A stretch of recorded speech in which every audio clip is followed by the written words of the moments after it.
Cristina, Moro vai acumulando reveses, também teve em relação ao ex-presidente Lula e o presidente Bolsonaro. Esses processos vão acompanhando, mas caindo também na esfera judicial. A gente volta àquela nossa conversa ali do início da minha participação aqui no segunda edição.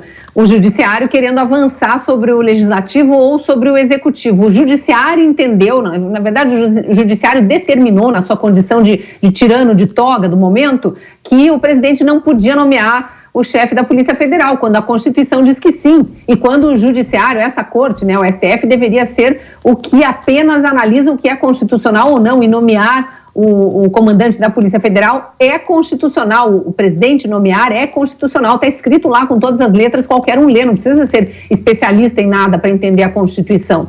E aí, em relação ao ex-juiz, Sérgio Moro, essa questão da parcialidade, é muito engraçado a gente ver eles trazendo de volta isso à tona, quando a parcialidade foi julgada de maneira muito imparcial e muito inconstitucional, porque analisaram como provas o que jamais poderia estar em prova de processo, que eram conversas hackeadas, jamais periciadas, pior que é isso, nem foram periciadas e foram consideradas para que os ministros do STF julgassem que o ex-juiz Sérgio Moro tinha sido parcial. E aí, as cortes internacionais, agora, já passando para aquele parecer da ONU lá, as cortes internacionais instigadas pelo PT, porque sabe que lá na ONU especificamente os secretários-gerais são sempre socialistas, então ele tem uma ideologia já a seu favor ali. Aí a Corte Internacional, analisando um comitê da Corte Internacional da ONU, da ONU, de um órgão internacional, analisando que o juiz de primeira instância no Brasil foi parcial. Pelo amor de Deus,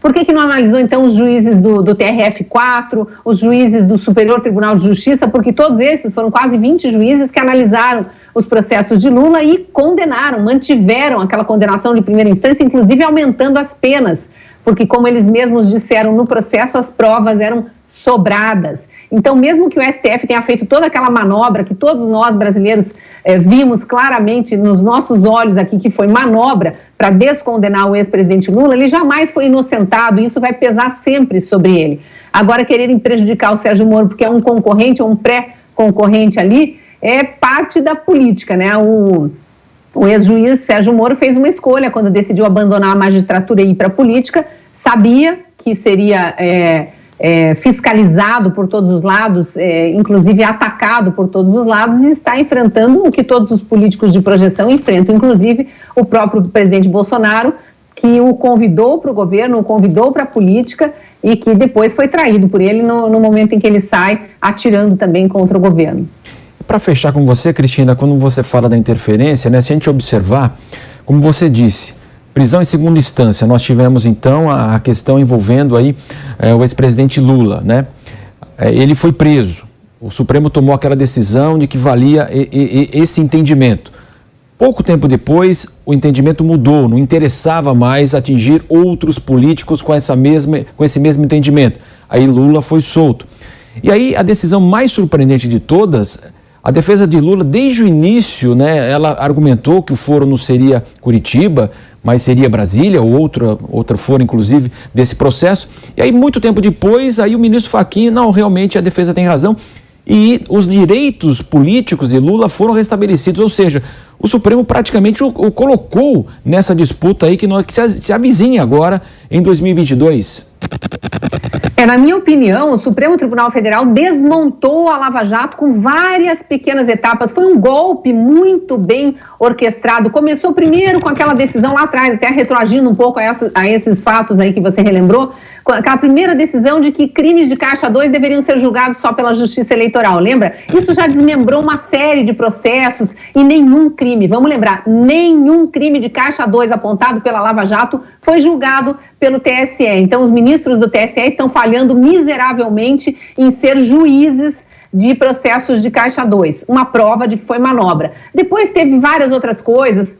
Lembra aquele caso que deu absolvição para o Aldemir Bendini, o ex-presidente da Petrobras e do Banco do Brasil, que já estava condenado por corrupção também, por lavagem de dinheiro, e acabaram anulando o processo dele porque decidiram que réus, delatores, deveriam ser os primeiros e não os últimos a falar, e fizeram essa decisão, essa jurisprudência criada naquele momento retroagir. Então, o juiz lá atrás foi parcial, porque ele deixou réus delatores falarem por último, quando não havia isso especificado na lei penal.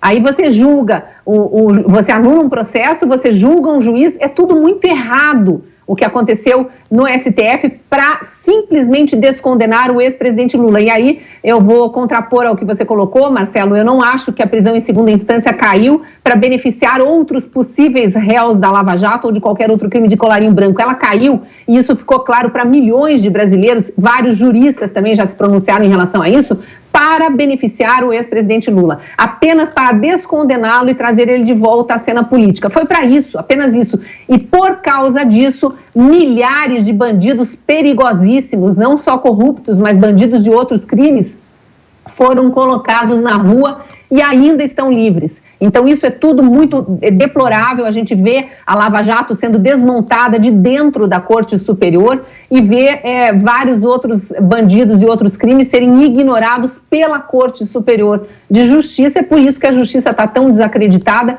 e que a insegurança jurídica está instalada dessa forma no país.